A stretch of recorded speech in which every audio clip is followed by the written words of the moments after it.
मथुरा को पूरी तरह नष्ट कर दो क्योंकि ये हिंदुओं का पवित्र नगर है। क्रूर इस्लामी आक्रांता अहमद शाह अब्दाली ने 17 अक्टूबर 1760 को यह आदेश दिया था, जिसके बाद 3 दिनों तक हिंदुओं का नरसंहार हुआ। मंदिर तोड़े गए, सड़कों पर खून की होली खेली गई। आक्रांता अब्दाली ने अपने पठानी क्रूर सैनिकों से एक सिर लाने पर 5 रुपए इनाम देने का वादा किया था। आक्रमणकारियों से बचने के लिए हिंदू महिलाएं कुओं और यमुना नदी में कूद गईं। हिंदुओं के नरसंहार के बाद 7 दिनों तक यमुना का पानी लाल रहा, लेकिन महावन और गोकुल को सशस्त्र नागाओं ने बचा लिया। आखिर कैसे उस दिन मथुरा की दिव्यता को अब्दाली ने खंडित किया था, आज बताते हैं। 17 अक्टूबर 1760 मथुरा ब्रज की नगरी। कृष्ण राधा की भक्ति में लोग लीन थे। गलियों में ढोल बज रहे थे। महिलाएं छतों से नृत्य देखकर आस्था और भक्ति में लीन थी। पर तभी मौत की आंधी आ गई। 20,000 क्रूर इस्लामी पठानों की सेना ने मथुरा पर धावा बोल दिया।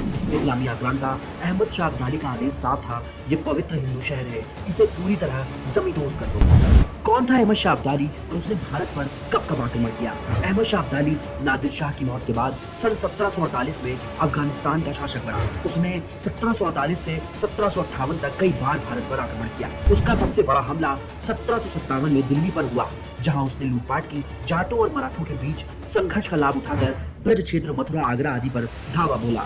मथुरा पर अब्दाली का हमला कब हुआ और उसका आदेश क्या था? 17 अक्टूबर 1760 के पानीपत युद्ध के बाद अब्दाली ने मथुरा पर हमला किया। उसने अपने आक्रमणकारी 2 सरदारों के नेतृत्व में 20,000 क्रूर पठान सैनिकों को मथुरा लूटने के लिए भेजा।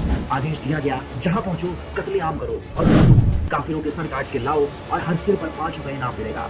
मथुरा में इस्लामी आक्रांताओं के क्रूर आतंक से सड़कों पर लगे शवों के ढेर। अब्दाली की आक्रमणकारी सेना ने लगातार 3 दिन तक नरसंहार किया।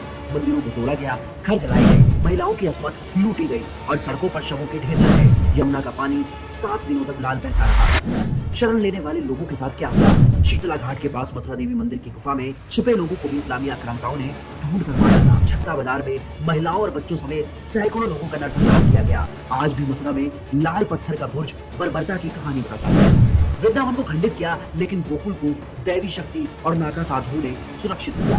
अब्दाली की सेना महावन और गोकुल की ओर बढ़ा, लेकिन सशस्त्र नागा साधुओं ने उसका सामना किया। उसी समय सेना में हैजा फैल गया और कई सैनिक मारे गए। यही दैवी मदद गोकुल को पूरी तरह लूटे जाने से बचा गई। अब्दाली की सेना ने कितनी संपत्ति लूटी और हिंदू महिलाओं और बालिकाओं के साथ क्या किया?